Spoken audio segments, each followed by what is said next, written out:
You. Take these upstairs. Julian Hahn said it without looking twice. The woman standing beside the marble concierge desk barely moved. Around them, the lobby of the five-star Manhattan hotel glowed beneath warm chandelier light, polished floors reflecting the slow movement of guests and rolling luggage. Julian, a 41-year-old Korean-American chief executive officer in a perfectly tailored charcoal suit, held out a thick leather folder as though the decision had already been made. Surya Caldwell looked at the folder, then at him. She was 32, a black American woman with dark brown skin and shoulder-length natural black hair, dressed in a simple cream blouse, dark trousers, and a navy cardigan. A small name tag rested neatly against her blouse. Julian glanced at it for less than a second. "I am not hotel staff," she said calmly. Julian gave a distracted nod. "Then you can find someone who is." He turned toward the elevators. Surya remained where she was, the folder still in his hand, her expression unreadable. The hotel manager, Elliot Mercer, had just stepped from the hallway and stopped when he saw what had happened. His eyes moved from Julian to Surya, then back again. He looked as though he wanted to speak. Surya quietly shook her head. "Not yet." Julian pressed the elevator button. "I have a meeting upstairs in 10 minutes, he said. "I do not have time for confusion." Surya looked at him. "Neither do I." The elevator doors opened. Julian stepped inside and disappeared behind the closing doors, still carrying the folder he had given her. Elliot approached Surya carefully. "Should I explain?" "No." She glanced down at the small name tag on her blouse. "Let him find out in the meeting." Upstairs, Julian entered a private conference room overlooking Midtown Manhattan. His Korean-American investment team was already seated around a long walnut table, laptops open and documents arranged neatly in front of them. Julian placed the folder down and checked his watch. "Where is the owner?" he asked. Elliot entered a moment later. "She will be here shortly." Julian frowned. "She?" Elliot nodded. "Yes." Julian looked toward the glass doors. "I expected someone from the executive office." Elliot paused. "You did meet someone from the executive office." Julian looked at him. For the first time that morning, uncertainty crossed his face. Elliot said nothing more. The conference room door opened. Surya walked in carrying a slim black portfolio. Her expression was calm. Her posture was straight. She walked past Julian without a word and took the seat at the head of the table. Julian froze. His eyes moved from her face to the small name tag he had barely noticed downstairs. Then he read it again. Bellamy Rhodes, founder, chairwoman. The room went completely silent. The silence in the conference room lasted long enough for Julian to hear the faint hum of the air conditioning above him. He looked at the name tag again, then at the woman sitting calmly at the head of the table. Bellamy Rhodes, founder, chairwoman. The same woman he had mistaken for hotel staff less than 10 minutes earlier. Elliot Mercer quietly closed the conference room door and took his seat near the end of the table.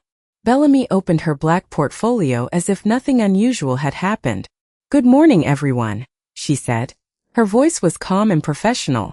"Thank you for making the trip." Julian remained standing for another second before taking his seat. He could feel the eyes of his investment team moving between them. "You are the chairwoman?" he finally asked. Bellamy looked at him. "I am." Julian glanced toward Elliot. "You knew." Elliot gave a small nod. "Everyone on the executive team did." Bellamy turned a page in her portfolio. "We have 40 minutes before the next appointment, so I suggest we begin." Julian sat back slowly. He had spent years learning how to read people before they entered a negotiation. He noticed expensive watches, tailored suits, confident handshakes, and the way someone spoke to assistants. Those details had helped him navigate boardrooms across New York, Seoul, Singapore, and Los Angeles. But this morning those habits had failed him completely. He had looked at Bellamy's simple clothes and small name tag and decided he already knew her position. Now she was sitting across from him as the person who had invited his company to negotiate a major hotel investment. "Before we discuss the proposal," Julian said, "I owe you an apology." Bellamy closed her folder. "For what?" The question was so calm that it made him more uncomfortable. "For earlier. You assumed I worked here." Yes. Bellamy held his gaze. Why?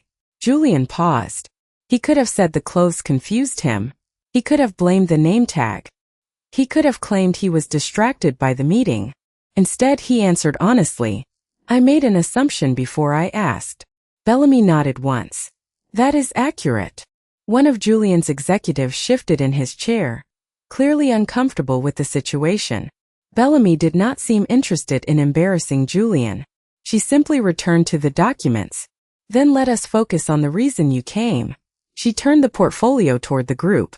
The Whitmore Hospitality acquisition requires a revised operating structure. Julian leaned forward. The numbers on the page immediately caught his attention. Bellamy had marked several sections of the proposal, including 2 risks his own team had not addressed in the original presentation. You reviewed this already?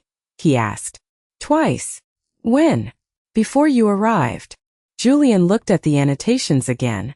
They were precise, detailed, and clearly prepared by someone who understood the hospitality business from the inside. You own the hotel group? He asked. Bellamy corrected him gently. I founded the investment company that owns the group. Julian stared at her for a moment. The woman he had dismissed in the lobby had not only been waiting for him. She had been preparing to evaluate him. Bellamy closed the portfolio and looked around the table. Now, she said, shall we begin? Julian nodded. For the first time that morning, he understood that the most important person in the room had never needed to announce who she was. Julian had expected the meeting to be difficult, but he had not expected Bellamy Rhodes to make him question every assumption he had carried into the room. For the next 20 minutes, she moved through the hotel proposal with a quiet precision that kept everyone focused. She did not speak loudly. She did not interrupt anyone. She simply asked questions that exposed weaknesses in the plan before anyone else noticed them. What happens if occupancy falls by 8% during the first year? She asked. One of Julian's executives checked his notes. Our current model assumes stable demand. Bellamy looked at Julian. That is not an answer. Julian studied the spreadsheet. She was right. The projection depended on a level of demand that could not be guaranteed. He made a note beside the figure. We will revise it. Bellamy nodded and continued. A few minutes later, she questioned a proposed renovation schedule and pointed out that the timeline would interfere with the hotel's busiest season. Again, Julian checked the data. Again, she was correct. By the end of the presentation, the atmosphere had changed. His team was no longer watching Bellamy as someone they had to impress. They were watching her as the person asking the questions they should have asked themselves. Julian leaned back and studied her across the table. How long have you been in hospitality? He asked. Long enough to know that numbers never tell the whole story. That sounds like experience. It is. She closed one of the folders. But experience is only useful when you are willing to listen to it. The sentence stayed with Julian. He thought about the lobby earlier that morning. He had seen a woman standing beside the concierge desk, wearing a simple cardigan and a small name tag, and he had immediately assigned her a position in his mind. He had not asked her name. He had not asked why she was there. He had not even considered that she might be the person he had come to meet. He had simply decided. During a short break, Julian stepped into the hallway and found Elliot near the windows. You could have warned me, Julian said. Elliot gave him a measured look. Would it have changed how you treated her? Julian had no answer. Elliot continued. That is what I wanted you to understand. Julian looked through the glass toward the lobby below. Bellamy was speaking with a hotel employee, listening carefully as the woman explained something about the afternoon schedule. There was no arrogance in Bellamy's posture. No need to remind anyone of her position. She simply belonged there because she had earned her place. Julian lowered his voice. Does she always dress like that? Elliot looked puzzled. Like what? Simply. Elliot smiled faintly. She does not dress for other people's expectations. Julian looked down at his own tailored suit. For years, he had believed presentation was part of power. Now he wondered whether he had confused presentation with proof. When the meeting resumed, Bellamy looked directly at him. Are you ready to discuss the next section? Julian nodded. Yes. This time there was no assumption in his voice. only attention. The next section of the proposal was supposed to be routine, but Bellamy had prepared something Julian's team had not expected. She opened a new folder and placed 3 pages in front of him. Before we approve the acquisition structure, there is one issue we need to address. Julian leaned forward. Which issue? Bellamy pointed to a projected operating expense. The renovation budget. One of his executives immediately responded. That figure came directly from the contractor. Bellamy nodded. I know. She turned the page. And it is almost $20,000 higher than necessary. The room became quiet. Julian looked at the numbers, then at Bellamy. How did you find that? I compared the estimate with 3 recent projects in Manhattan and Brooklyn. She slid another document across the table. The materials are comparable. The labor assumptions are not. Julian studied the figures. His executive team had spent 2 weeks preparing the proposal, yet Bellamy had identified the problem before lunch. He felt something unfamiliar replacing the embarrassment from earlier. Respect. Not because she had a title. Not because she controlled the meeting. Because she knew exactly what she was talking about. What would you do instead? Julian asked. Bellamy opened another folder. I would divide the renovation into 3 phases and schedule the most disruptive work during the slowest occupancy period. She pointed to a calendar. That protects revenue while keeping the project on schedule. Julian looked at the timeline. The plan was simple. It was also better than his team's proposal. He turned toward his executives. Can we verify these numbers? One of them checked the documents and nodded. Yes. Her estimate is reasonable. Bellamy did not smile. She simply waited. Julian looked back at her. Then we use your structure. One of his executives hesitated. That changes the entire operating model. Bellamy answered before Julian could. It changes the part that was not working. Julian almost smiled.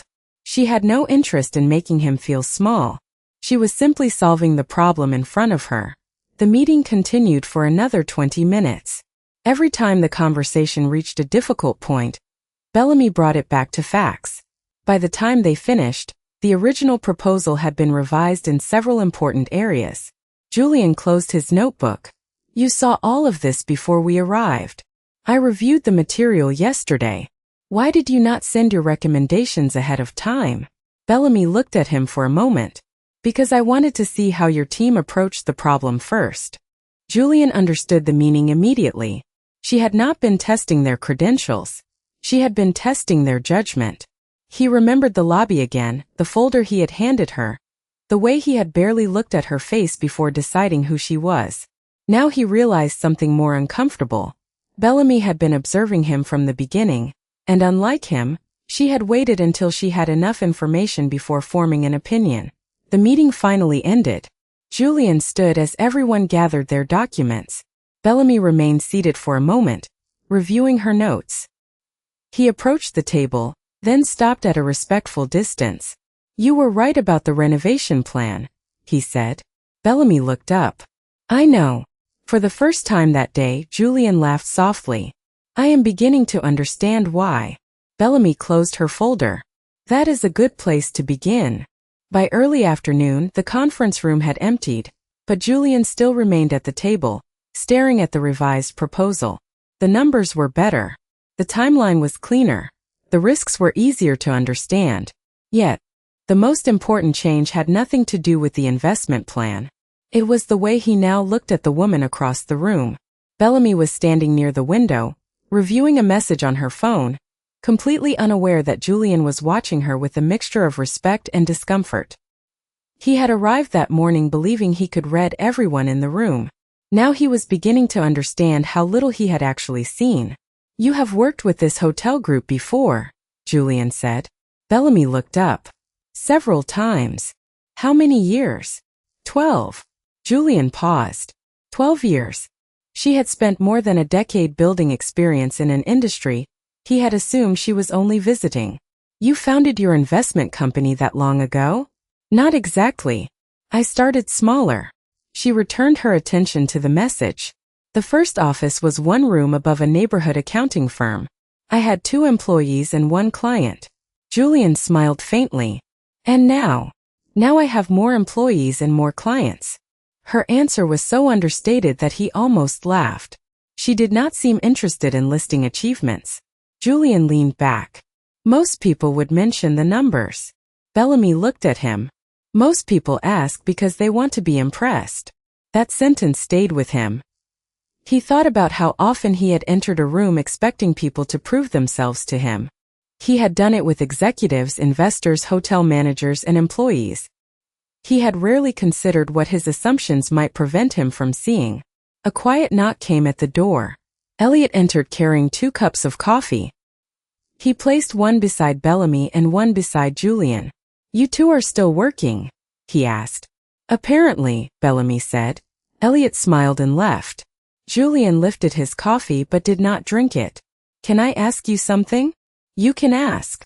When I spoke to you downstairs, why did you not correct me immediately?" Bellamy looked toward the windows. Manhattan traffic moved far below, tiny and distant beneath the afternoon light. "Because I wanted to see whether you would notice your mistake on your own." Julian lowered his cup. "And did I?" Eventually. There was no cruelty in her answer. Somehow, that made it harder to hear. Julian nodded slowly. "I deserve that." Bellamy studied him for a moment. "You do not need to keep apologizing." "I know." He looked at her name tag again. "But I should remember what happened." Bellamy smiled slightly. "Then remember the lesson, not the embarrassment."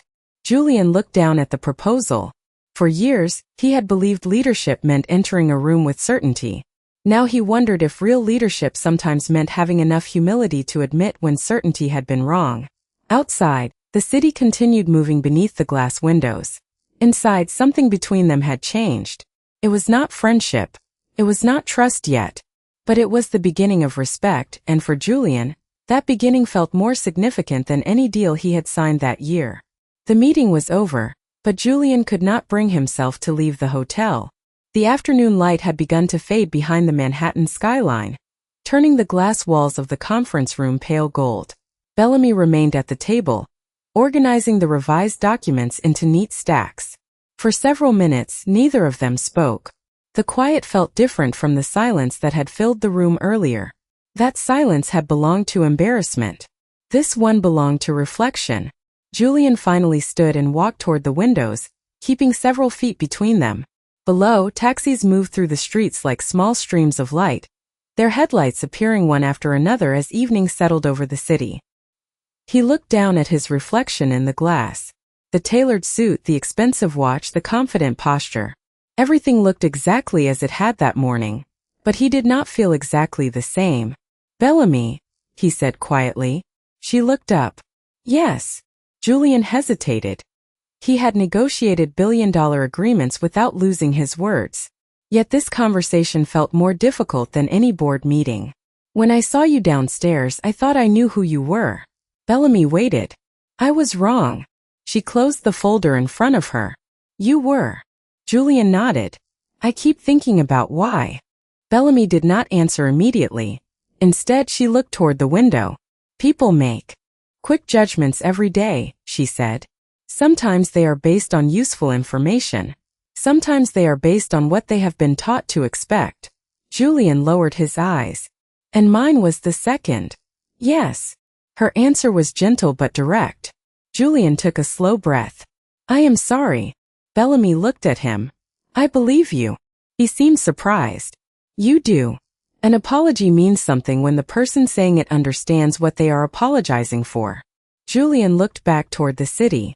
"I judged you by your clothes. You judged me by what you thought my clothes meant." That distinction landed harder than he expected. Bellamy continued. "The problem was never that you thought I worked at the hotel. The problem was that you decided working at the hotel would make me less important." Julian remained silent. He could not argue with that. The air conditioning hummed softly above them. Somewhere in the hallway, a cart rolled past, then disappeared into the distance. Bellamy stood and gathered the last folder. "You should get some rest. Tomorrow will be another long day." Julian turned toward her. "You are coming back tomorrow?" "Of course. We still have a deal to finish." There was no bitterness in her voice. She had not forgotten what happened, But she had chosen not to let it control the work ahead. Julian watched her walk toward the door. Before she reached it, he spoke again. "Bellamy." She stopped. "Thank you." She looked back at him. "For what?"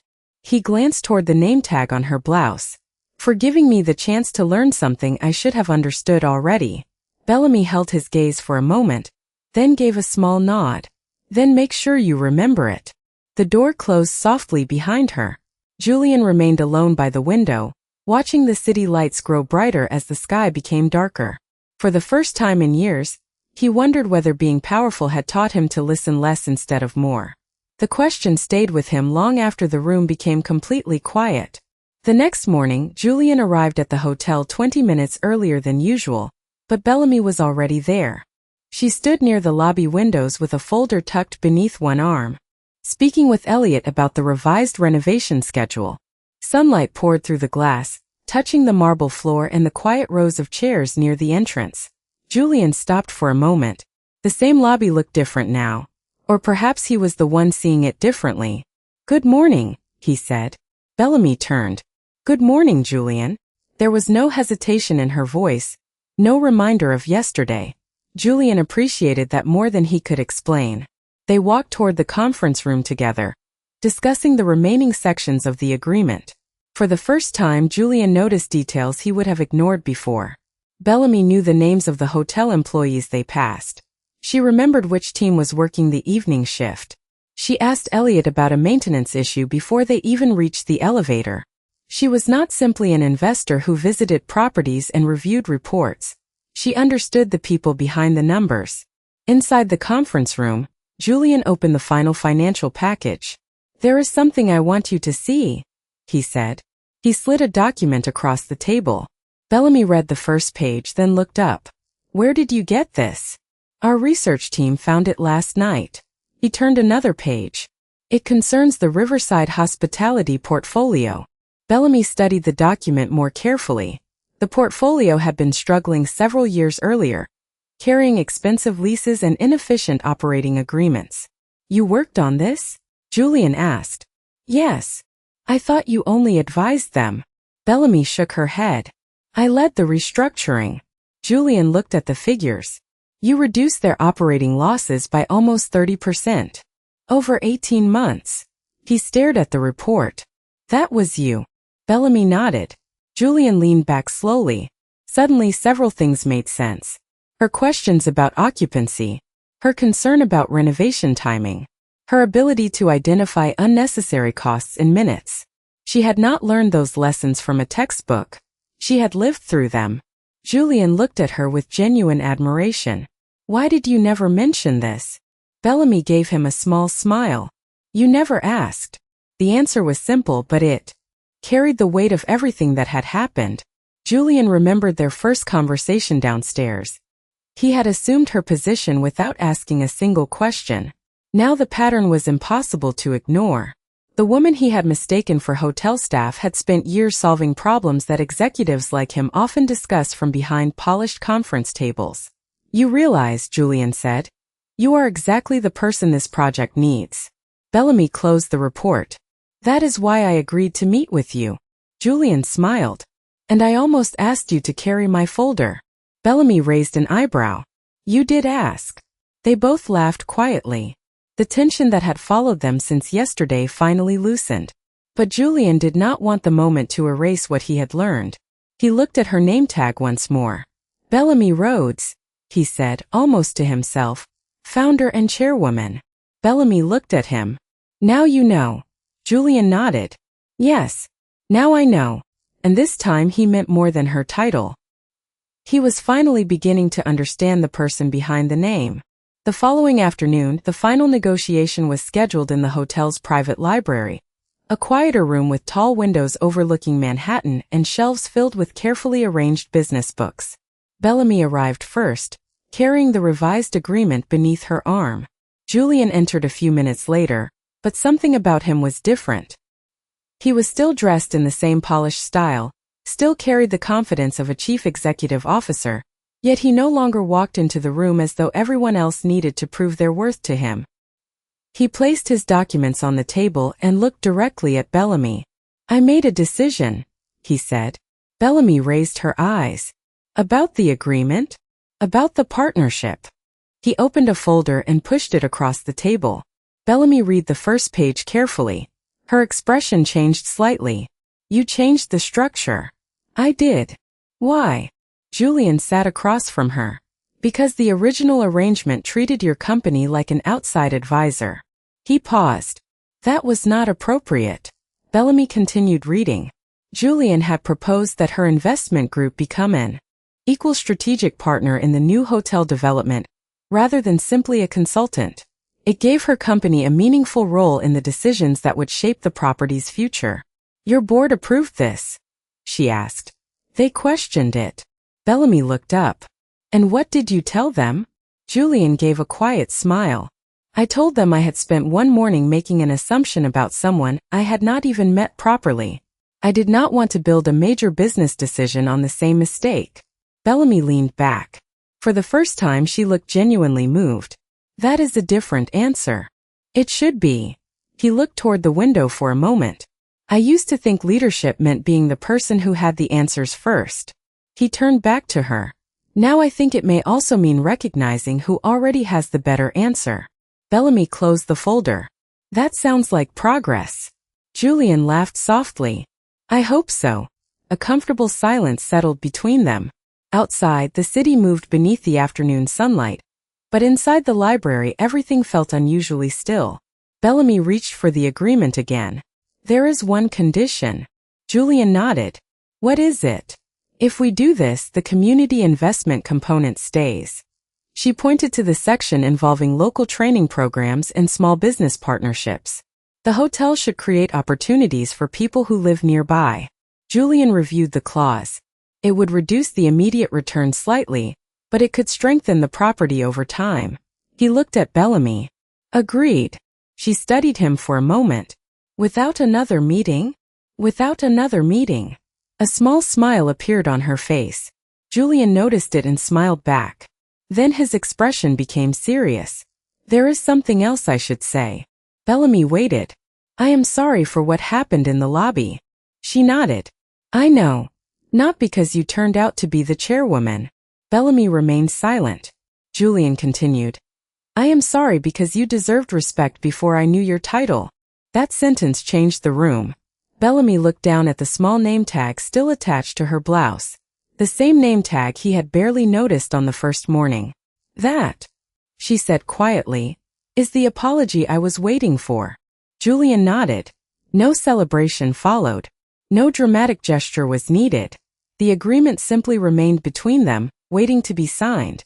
But the meaning behind it had changed. It was no longer a transaction between a powerful executive and an impressive investor. It was the beginning of a partnership built on something neither of them had expected when they first entered that hotel lobby, respect. 3 weeks later, the hotel lobby looked almost exactly as it had on the morning Julian first met Bellamy. But the meaning of the place had changed. Sunlight poured through the tall windows, catching the polished marble and turning the brass details near the concierge desk a soft gold. Guests moved quietly through the entrance, employees crossed the floor with practiced efficiency, and somewhere behind the front desk, a telephone rang before being answered. Julian stood near the elevators waiting. He was still the same Korean-American chief executive officer, who had arrived with a carefully planned schedule and an expectation that everyone around him would recognize his authority. But he no longer carried himself as though authority was the first thing that mattered. When Bellamy entered the lobby, he saw her immediately. She wore the same kind of simple professional clothing she had worn weeks earlier, with the same small name tag resting neatly against her blouse. Julian smiled. Good morning, Bellamy. She stopped beside him. Good morning. His eyes briefly moved to the name tag, then returned to her face. He remembered the first morning when he had barely looked at it. He remembered the folder, the assumption, and the confidence with which he had been wrong. The board approved the partnership yesterday, he said. Bellamy smiled. I heard. The community investment program is included exactly as you requested. Good. They began walking toward the elevators together. Julian glanced across the lobby. You know, I thought this place would always remind me of my mistake. Bellamy looked at him.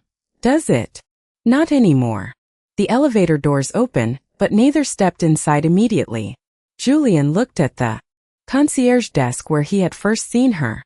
I think it reminds me of something more useful. Bellamy waited. You do not know who someone is until you take the time to ask. She gave him a quiet smile. That is a better lesson. They entered the elevator. As the doors began to close, Julian looked once more toward the lobby. Nothing had changed there. The marble was still polished. The brass still reflected the morning light. Employees still moved through the same space. Even the small name tag on Bellamy's blouse looked exactly as it had that first day. Only Julian had changed. He no longer saw a uniform where there was none. He no longer measured importance by clothing, appearance, or the position he imagined someone held. He had learned that dignity did not announce itself, and real confidence did not need an audience. Bellamy stood beside him as the elevator climbed toward the executive floor. Neither needed to say anything more. Their partnership had already been signed. The larger change had happened somewhere less visible, inside a person who had once believed he could understand people at a glance. When the elevator doors opened, Bellamy stepped forward. Julian followed. Behind them, the doors closed softly, leaving the lobby below in its familiar morning light. The name tag remained exactly where it had always been.